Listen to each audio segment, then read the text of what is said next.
Bonjour, merci Anthony. Moi je suis Ian Banda, je suis de Zambie et comme Anthony vient de le dire, je suis PDG de la société d'eau et d'assainissement Kabufo.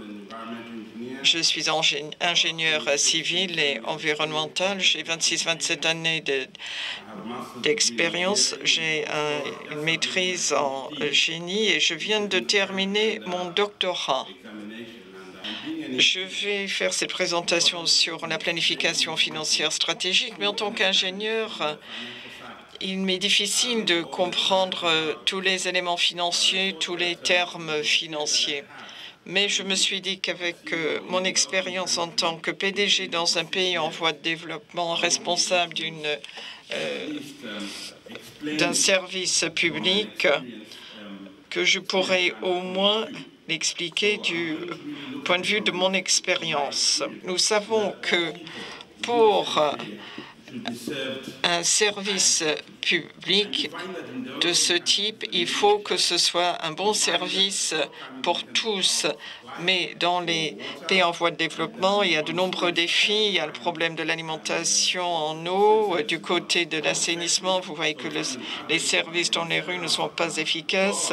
Parfois, on a de l'eau pendant 7 ou 10 ans. C'est une amélioration par rapport à un service qui ne durait que 4 heures. Alors, dans le domaine de la stratégie, on essaie d'améliorer la situation pour arriver jusqu'à 20 ou 24 heures. Il y a beaucoup de pression des décideurs, du gouvernement qui cherchent à améliorer le service dans ces domaines.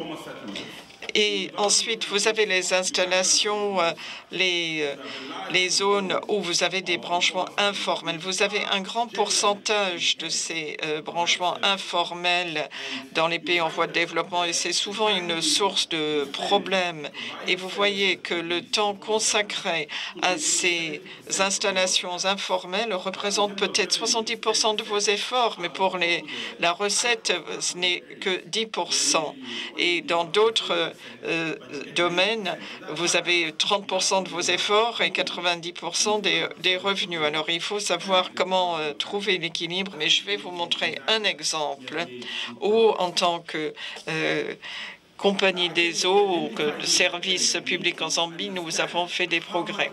Alors, d'abord, il faut comprendre le coût, le budget qu'il faut pour mettre en œuvre le processus. Il faut également étudier les risques. Quels sont les risques? Quels sont les défis qui se présenteront au cours de toute la démarche? Avant de faire vos projets, ne pensez pas tout de suite aux ressources externes. Il faut regarder vers l'intérieur. Comment est-ce que vous pouvez améliorer l'efficacité opérationnelle? Comment est-ce que vous pouvez augmenter votre bénéfice afin d'avoir une meilleure performance, une meilleure viabilité financière de l'organisation au sein de laquelle vous travaillez.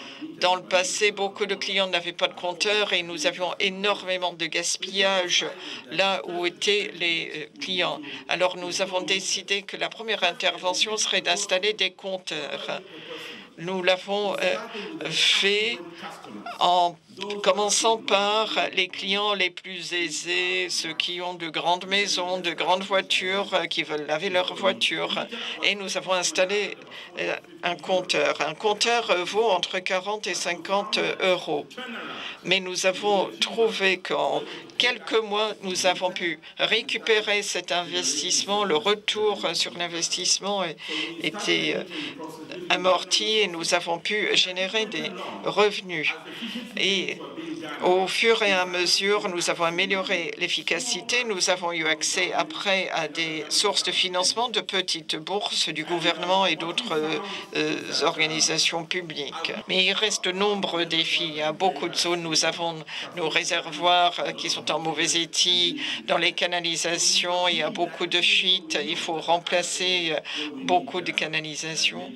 Et nous savons savons qu'il faut améliorer énormément de choses. Nous avons également installé des compteurs dans des régions où à faible revenu.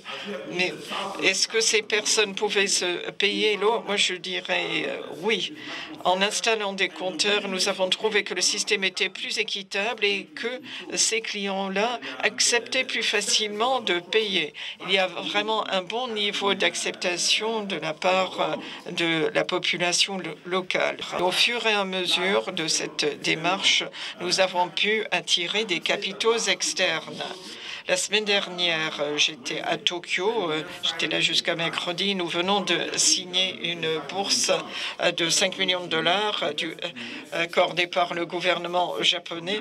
Nous allons là investir ces sommes dans 6 semaines dans un grand projet d'infrastructure. Mais nous sommes prêts à accepter ce type de financement.